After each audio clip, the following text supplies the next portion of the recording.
So here's the bottom line. Some surahs have a pretty interesting story behind them. Not every surah. Not every surah has a story behind it, or a story that we know of for sure. Some surahs we know a story for sure. So Surah al-Fath, for example, surah number 48 of the Qur'an, has a pretty elaborate story. You can call it the Treaty of Hudaybiyah. You familiar with the incident? Right? That if you don't understand the Treaty of Hudaybiyah, you're going to have a hard time understanding surah number what? 48. You need like a really good study of the entire treaty, every little detail, before you get to Allah's commentary on that treaty. That's important. So, or Surah At-Tawbah is at the occasion, the 9th surah is at the occasion of the conquest of Makkah.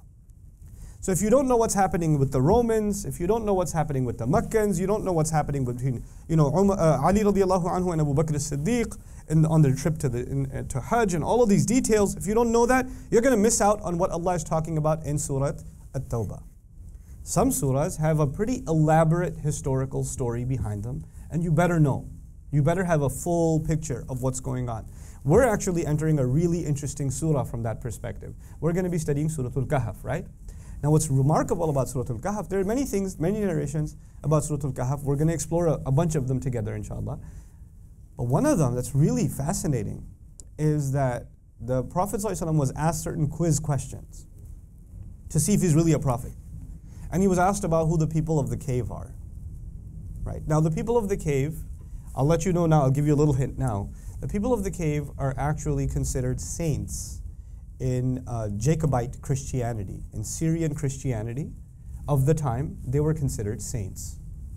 They were believed to have been discovered 120 or so years before the coming of the Prophet ﷺ. I'll give you the full notes later. Relax, just listen for now. Okay?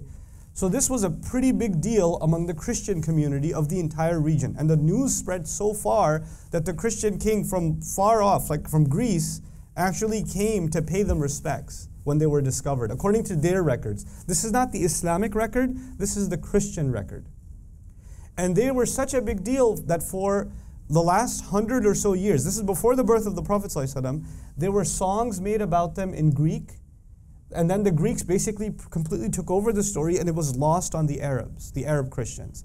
And about 2 years before the Prophet was born, sallallahu alaihi wasallam, a Christian monk actually translated the Greek songs back into Arabic and Aramaic so the Christians could sing the songs of the priests. There are to this day churches that have murals of the 7 sleepers of the cave. They have festivals every year. This was a very big deal to the Christian community. Now, if you don't know what they believe about the people of the cave, I mean, we have some idea they have a story. We have some idea. If you don't go into the details of what the Christians had, what they knew about the people of the cave, what they believed about them, what songs were they singing? I'd like to know. What songs were they singing? Why was that a big deal to them? And then if you understand that history, then you look at Allah's commentary on the people of the cave. Guess what happens? You're just left in shock, like, whoa, Allah is commenting with such accuracy on a story that is not even owned by the Muslims. It's owned by who? The Christians, and not even the average Christian, the scholars among the Christians. And Allah is correcting their story for them. Allah is correcting their story for them. Now, if you don't know that history, you won't know that there's anything to compare it to. So you'll just read the history on its own, the story on its own, which is great. But man, if you study the historical context, it brings out some cool stuff, man. You just sit there and read that and you go, whoa, that was awesome. That is awesome, you know? Just to, get your appetite whet a little bit, because that's coming later. You know, they believe that these young men who were caught in the cave, who had a dog with them according to them too, they got caught. They weren't able to stay asleep. They got caught. They tried to hide in a cave, but the king caught them. He caught up with them. And then he buried them alive. He just had rocks put on the mouth of the cave and just buried them alive. And so they died.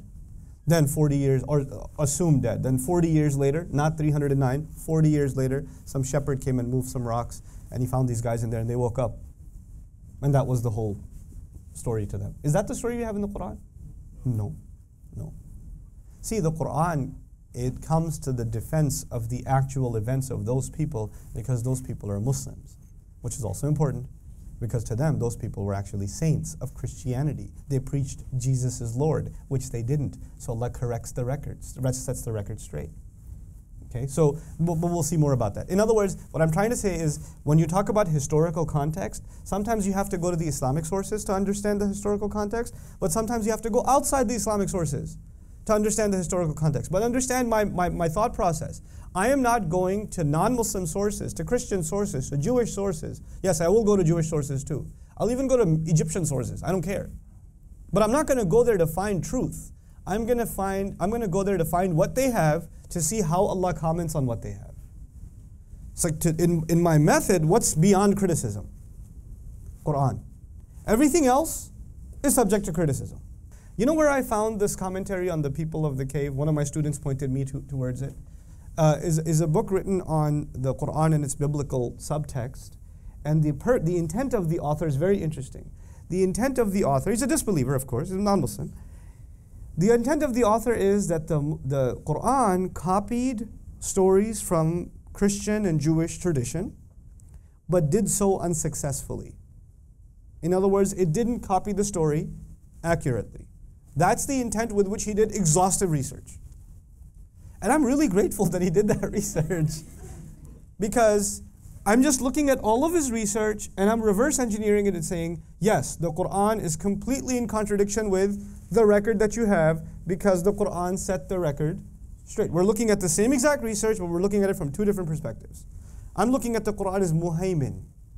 The Qur'an comes and protects the truth of what happens before, what may have happened before. You understand? So that's about historical context. So this will be important for some surahs, especially for Surah al-Kahf. This is really, really important. Actually, the first story in Surah al-Kahf sets the tone for the rest of the surah, as far as I'm concerned. Okay. So that's A. Is that clear? A? We're good? I guess we're not going to finish this today. Okay.